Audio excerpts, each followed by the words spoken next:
The strange cry in the dark. The desert at night was a cold and silent place. Daniel sat in his small repair station, the only light coming from the soft blue glow of his console. Outside, the wind whispered across the sand, carrying tiny grains. Against the station walls, it was another lonely shift. Just like the hundreds before it, he checked his tools, sipped cold coffee, and looked at the empty com screen. Nothing ever happened out here. And that was how he liked it, or at least, that was what he told himself. Then, a sound broke the silence. It was faint at first, like static, but it grew clearer. Daniel froze. His eyes fixed on the comms unit. Through the crackling noise came something that made the hairs on his neck stand up, crying. Not human crying, not exactly, but high and trembling, like a child who was scared and alone. He turned up the volume. The voice came again, speaking fast in some language he didn't know, the words sharp and desperate. Daniel leaned closer, his heart beating faster. The signal was weak, but it was coming from somewhere close. He grabbed his scanner and traced the direction. The signal pulsed from deep in the desert, maybe a few kilometers away. Daniel thought about calling the central colony, but they would take hours to respond. If someone was out there in the cold, they wouldn't survive that long. With a sigh, he grabbed his jacket, flashlight, and sidearm. His boots crunched on the sand as he stepped outside. Locking the station behind him, the stars above stretched forever, bright against the black sky. Daniel followed the scanner's blinking arrow. The sound in his earpiece was louder now, the crying mixed with gasps of pain. He kept walking, his breath making small clouds in the cold air. Then he saw it, a small silver shape half buried in the sand. It was an escape pod, dented and scorched, smoke curling from its side. Daniel approached slowly, the sand shifting under his feet. The pod door was half open, and a dim red light glowed inside. He crouched down and peered in. At first he thought it was empty, then something moved. A figure lay curled in the corner, thin and pale, shivering under a torn silver blanket. Her eyes opened, large, luminous, not human. She looked at him with a mixture of fear and hope. Her voice shook as she spoke in broken English. "Help me." Daniel climbed inside, careful not to startle her. That's when he saw she had no legs. Where her hips ended, a smooth metallic device was attached, shaped like a tail but stiff and cracked. It looked like some kind of machine meant to help her move, but it was damaged. Her hands clutched a small metal cube, covered in strange markings. "You're hurt," Daniel said. Though he wasn't sure she understood, she shook her head quickly. "Not hurt. Hunted." The wind outside grew louder, carrying sand into the pod. Daniel glanced around, scanning the empty horizon. No lights, no shapes, but something in her eyes told him danger was close. He reached for his cum to call the colony. She grabbed his wrist, her grip surprisingly strong. "No call," she whispered. "They listen." Daniel hesitated, his mind racing. If what she said was true, whoever they were could already be on their way. He looked at her again, noticing deep burn marks along the side of the pod, fresh ones. "This is crazy," he muttered, but he couldn't leave her here. He slid his arms under her and lifted, surprised at how light she was. Her metallic device clinked softly as it swung. She buried her face in his shoulder, breathing fast. The walk back felt longer than before. Every sound in the desert made Daniel turn his head. The hiss of the wind, the distant rumble that might have been thunder or something else. By the time the station came into view, Daniel's pulse was pounding. He carried her inside and shut the door behind them. Locking it twice, he set her down gently on a bench. She looked around the small room, her eyes darting to every shadow. "What's your name?" Daniel asked. She hesitated, then shook her head. "Name." "Not safe." Her gaze dropped to the floor, her voice lowering to a whisper. "They are coming," she said. "Coming. For you too." Daniel felt a cold shiver crawl up his spine. The room seemed quieter than before. He stepped to the console, fingers moving to scan for any signals outside. The screen flickered, Faint heat signatures appeared far out in the desert. Moving slowly toward the station, he glanced back at the alien girl. Her eyes were fixed on the door, unblinking, and then, from somewhere in the darkness outside, a shadow passed across the window. The girl with no legs. Daniel stood frozen by the console, his eyes locked on the faint heat signals drifting closer in the desert. They moved in a slow, hunting pattern, spreading out as if they were searching for something or someone. Behind him, the alien girl sat very still on the bench. Her pale hands clutched the metal cube tighter, as if she was afraid it would be taken from her. The dim light in the room reflected off her strange metallic device, the half-tail, half-machine that took the place of her missing legs. Its surface was dented and burned, and small sparks flickered along the seams. Daniel had seen a lot of machines in his life, but nothing like this. "What is that?" he asked quietly, nodding toward the device. She didn't answer, just pulled the silver blanket around herself. Her large eyes seemed to look past him, toward something far away. "You should leave me," she said softly. "If they find me here, you die too." Daniel let out a slow breath. "I'm not leaving you out there in the cold," he said. "You don't understand," she replied, her voice trembling but firm. "They will not stop. Not until I am dead." Or back in their hands. The station lights flickered. Outside, the wind grew stronger, making the metal walls groan. Daniel grabbed a small toolkit and knelt in front of her device. "I can try to fix this," he said. Her eyes widened, and she shook her head fast. "No, it's not. Just a leg machine. It's my life." He paused, unsure what she meant. But before he could ask, a sharp, rhythmic clicking sound echoed through the station walls. It was not the wind. It was something walking, no, stalking around the outside. Daniel's scanner beeped twice, then went silent, as if the signal had been cut. "They are here," the girl whispered. Daniel's pulse kicked into overdrive. He hurried to the back of the station and opened a hidden hatch to the maintenance shafts. "Come on," he said. "We can hide down here." She hesitated, then slid off the bench, using her arms to drag herself toward him. Her metallic device scraped softly along the floor. Daniel moved to help her, lifting her into the narrow shaft. The air inside was cold and smelled of rust. They crawled through the dark tunnel, the only sound their breathing. Daniel's flashlight cast thin beams of light over the pipes and wires. From somewhere above them came a low, distorted voice, speaking in a language Daniel didn't know. It was followed by a deeper voice, steady and calm. "They are asking for me," the girl said quietly. "They call me traitor." Daniel wanted to ask more, but then the shaft trembled. Heavy footsteps moved above, and shadows shifted through the thin metal grates. A tall shape stopped right over them for a moment. The only sound was a faint mechanical hiss. Then, slowly, the figure began to kneel, placing its hand on the metal floor. Daniel could hear the faint tap of claws or long fingers tracing the surface. It was listening, searching. Daniel held his breath. The girl pressed herself flat against the floor, her eyes wide in the dark. The sound above grew louder, then stopped completely. A silence hung heavy in the air. Then came a sharp metallic thud. The hatch to the main room had been ripped open. Daniel's mind raced. The station was small. It wouldn't take them long to check every corner. He motioned for the girl to keep moving. They reached another hatch that led to a storage closet at the far end of the building. Daniel pushed it open and pulled her through, closing it behind them. The girl sat against the wall, breathing hard. Her hands shook as she held the metal cube close. Daniel noticed strange glowing lines on its surface now, pulsing faintly. "What is that thing?" he whispered. Her eyes met his, and for the first time, there was a hint of trust in her voice. "It's a key," she said. "If they take it, they will end your world." Before Daniel could respond, something slammed against the closet door.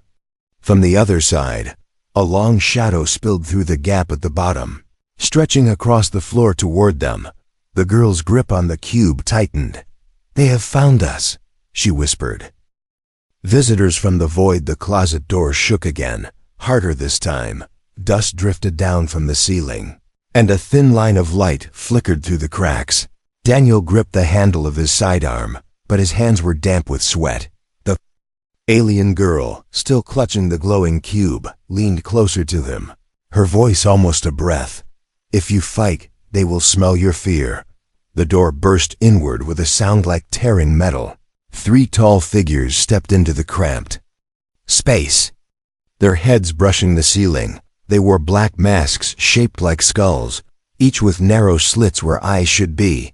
But behind those slits, Daniel saw not eyes, but small, shifting lights, like embers moving in water. Their bodies were wrapped in armor that looked part metal, part living skin. Thin tubes ran along their arms, pulsing with dark liquid. The tallest one stepped forward, the air around him feeling heavier. His voice was deep, mechanical, and cold. "Inkari," he said in a language Daniel didn't know. The girl's breath caught. Daniel realized the word was for her. The second figure produced a strange device, a thin rod that unfolded into a circle of sharp metal and began to sweep it through the air. Daniel felt his skin prickle as it passed over him. The rod made a slow hum, and the hunter's head tilted. "He knows," it said in a distorted voice that somehow Daniel understood. "He hides her." Daniel stepped in front of the girl. "You're not taking her," he said, trying to sound braver than he felt. The first hunter tilted his head, as if studying an insect. Then he raised a long, clawed hand and touched Daniel's forehead. Daniel's vision exploded with light. Flashes of memory spun around him. The desert walk, the escape pod, her eyes looking up at him. He tried to push the image away, but the claws pressed harder. And a cold voice slipped into his mind. "You found her," it said. "Now you will lose her." Suddenly, a deep boom shook the station. The hunters staggered slightly, looking toward the sound. Somewhere outside, something was burning. A smell of scorched sand and metal filled the air. The girl seized the moment, pulling a small, flat disc from her blanket and slamming it to the ground.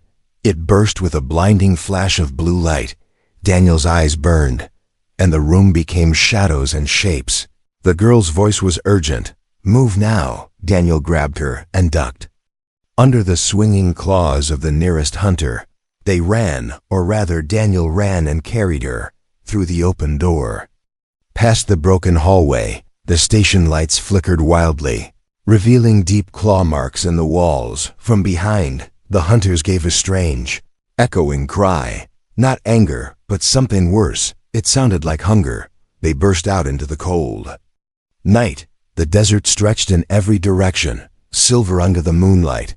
But in the distance, Daniel saw them, more shapes moving fast across the sand, their eyes glowing faintly.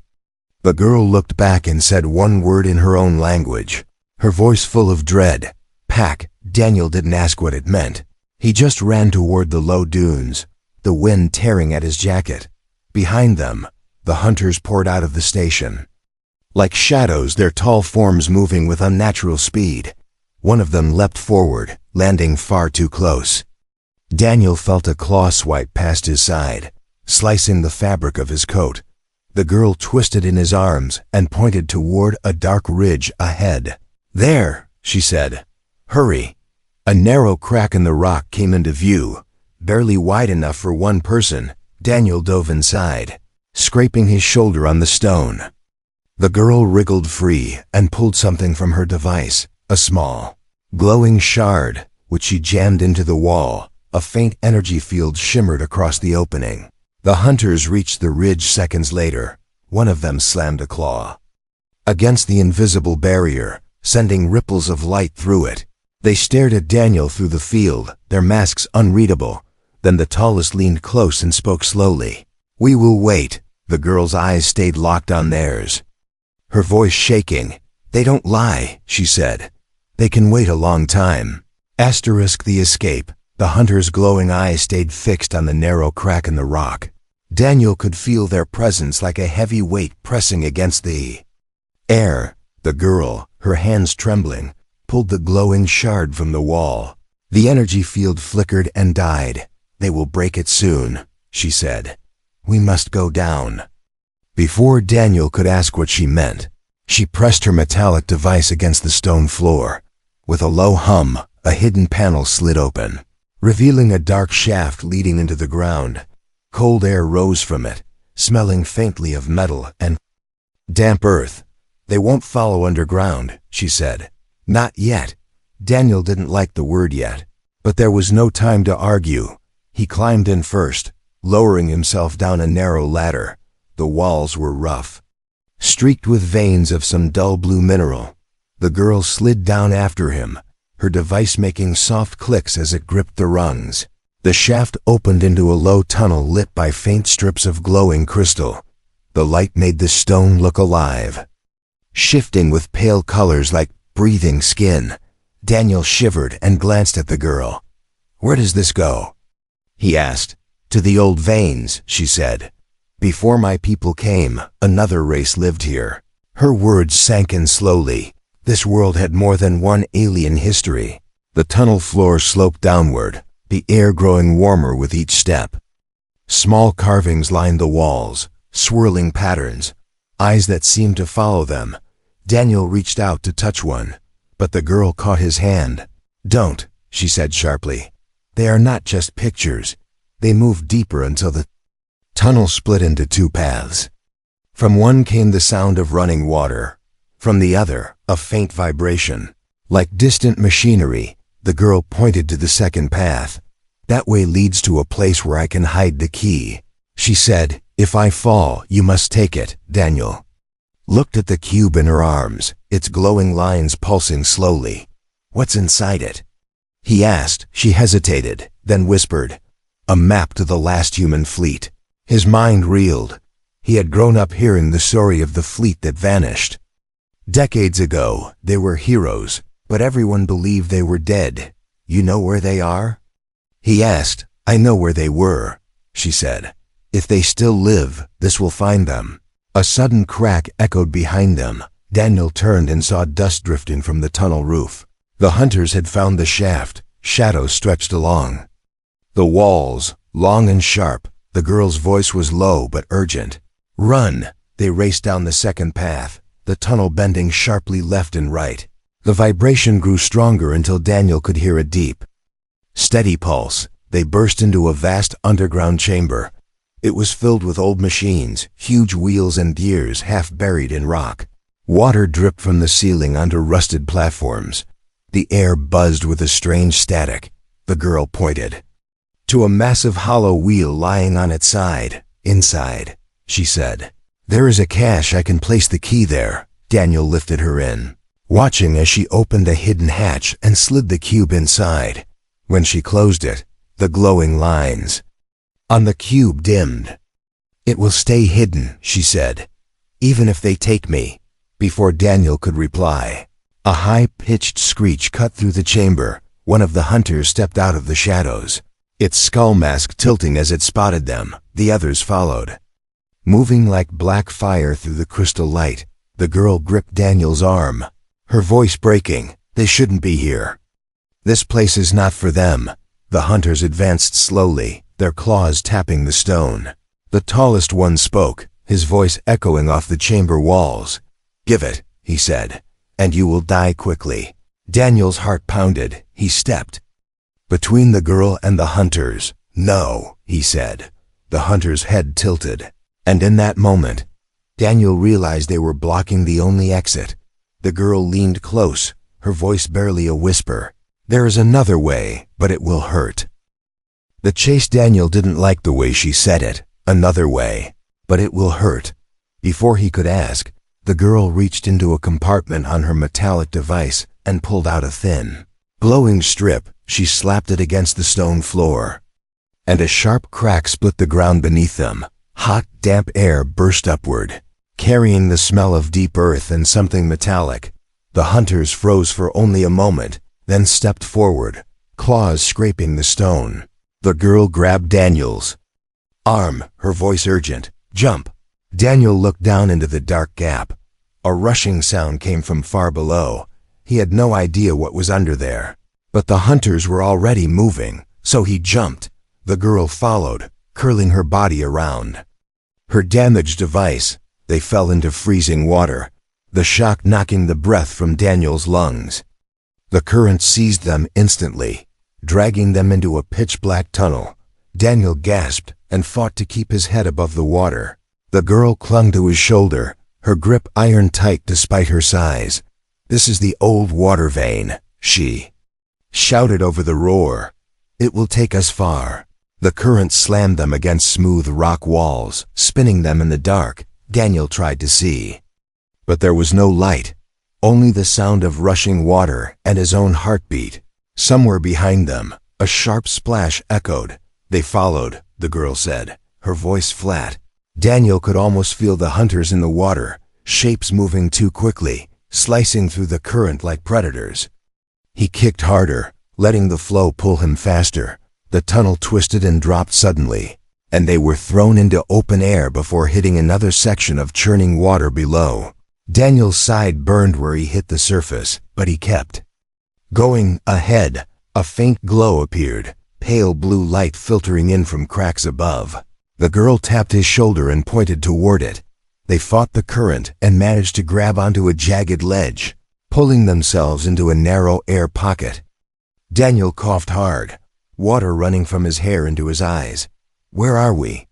he asked. "Deep," she said. "Too deep for them to breathe for long." Her words gave him a thin strand of hope. But then, from the water below, something brushed Daniel's leg, cold and hard. He looked down and in the faint glow, saw a mask rising slowly toward them.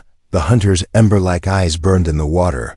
Unblinking, the girl pulled a small silver rod from her blanket, twisting it until it glowed red. "Hold your breath," she said, before Daniel could react. She stabbed the rod into the water. A burst of heat and light shot outward, the water boiling in a blinding flash. The hunter disappeared into the chaos below. They didn't wait to see if it would return. The girl dropped the rod, grabbed his hand, and they dove back into the current. The water grew warmer, the flow stronger, pulling them faster than before. It spat them out into a vast underground lake, lit by floating crystals that bobbed gently on the surface. Daniel dragged himself onto a small rocky shore, collapsing onto his back. The girl crawled beside him, her device sparking slightly. "They won't stop," she said. "But we have hours, maybe a day." Daniel sat up, looking at the eerie glow of the lake. "And then what?" he asked. She stared into the water, her voice quiet. "Then we run again." Somewhere across the lake, a faint echo answered her words. A metallic tap, slow and deliberate. Daniel's stomach tightened. The hunters weren't gone, they were waiting. The truth. The sound of the metallic tap faded into the heavy silence of the underground lake. Daniel sat very still, his eyes scanning the strange glowing water. The girl's breathing was slow but tense, her fingers tight around the wet fabric of her blanket. "That sound," she whispered. "It's not them," Daniel frowned. "Then who?" She didn't answer, only pointed to the far side of the lake. Through the dim crystal light, Daniel saw a faint shimmer, like air bending in the heat. It moved slowly, forming the outline of something large. A shape emerged from the shadows. A flat black platform floating just above the water. It glided toward them without making a ripple. When it reached the shore, a panel on its side slid open. Soft white light spilled out. A voice came from inside, deep and human. "Bring her in, and hurry." Daniel's chest tightened. He hadn't heard a human voice other than his own in months. He glanced at the girl, but she was already pulling herself toward the opening. "They're not from my world," she said. "They're yours." Inside, the air was warmer and carried the faint scent of oil and metal. Two figures stood waiting, men in worn black armor with faded symbols on the chest. Daniel's breath caught. He knew those markings. They were from the old Earth fleet, the one that had vanished decades ago. "You're supposed to be dead," Daniel said. One of the men gave a tired smile. "We are, as far as your colonies know." The platform began to move again, gliding away from the shore. The walls inside were covered in tools, maps, and weapons. Racks. Daniel noticed one map pinned above a console. It showed this planet, but marked with strange glowing roots beneath the surface. The man in front spoke. We've been hiding down here since the war.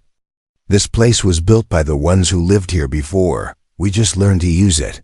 Daniel glanced at the girl, who sat quietly in the corner. She has something, he said. A key. She says it can find your fleet. Both men froze. One stepped closer to her, his voice low but sharp. Where did you get it? She met his gaze without blinking. From a man who died to stop your enemy from finding you. Before the man could reply, the platform shuddered. A red light blinked over the door. One of the men cursed. They're tracking us. From the water outside came a dull, heavy thump, followed by another. The second man ran to the console, his hands flying over the controls. They're under the lake, he said. They'll break through the hull if we don't move now. The girl's voice was calm but urgent. They can smell the key even if I hide it. The longer we stay, the closer they get. Daniel stepped toward the men. Then let's go. Take us to wherever you can hide from them. The first man shook his head. There's no such place, not unless we end this. Daniel stared at him. End this? How?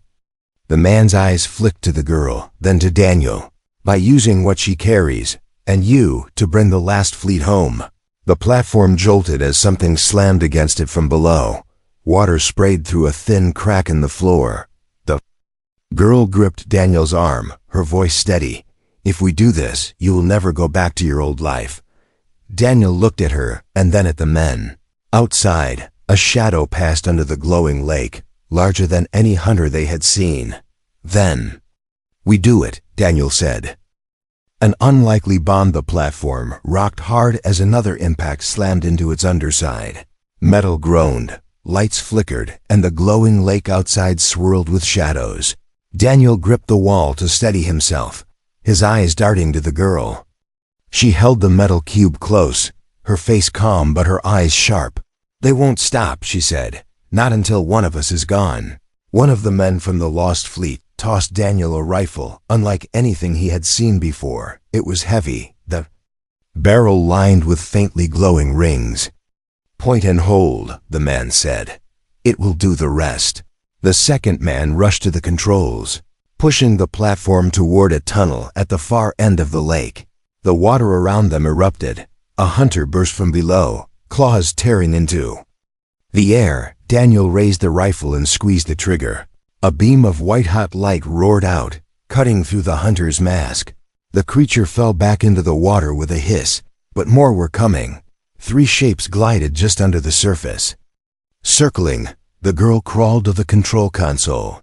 Pulling a long cable from her device, she plugged it in, and the metal cube's lines flared bright. The console screens filled with shifting symbols. What are you doing? Daniel asked, calling them. She said, the last fleet. The tunnel ahead narrowed, forcing the platform to slow. The hunters seized the chance, slamming against the sides. Their claws scraping deep into the metal, water began to pour. In through thin cracks, one of the men grabbed a pipe overhead, shouting over the noise. Once you send that signal, they'll know where you are, and so will the enemy. The girl's voice was steady.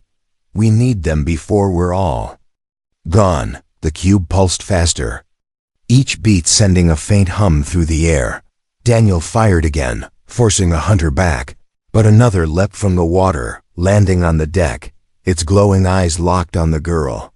Daniel didn't think. He lunged, slamming the rifles butt into its mask. The hunter staggered, but its claw came up, slicing across Daniel's side. Pain burned through him, but he kept hitting until the creature toppled overboard. A piercing tone filled the air. The cube's glow turned brilliant white, and the hum became a roar.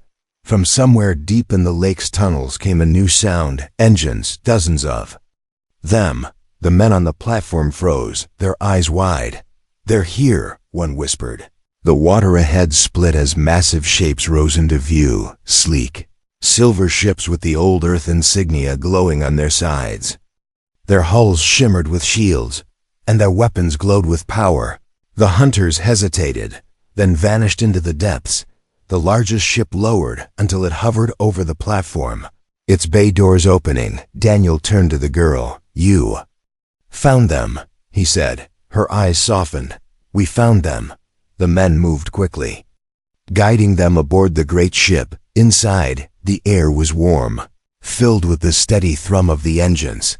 The commander, an older woman with a scar across her cheek, looked at the girl and Daniel. "You've brought us back into the fight," she said, "and you've painted a target on your backs."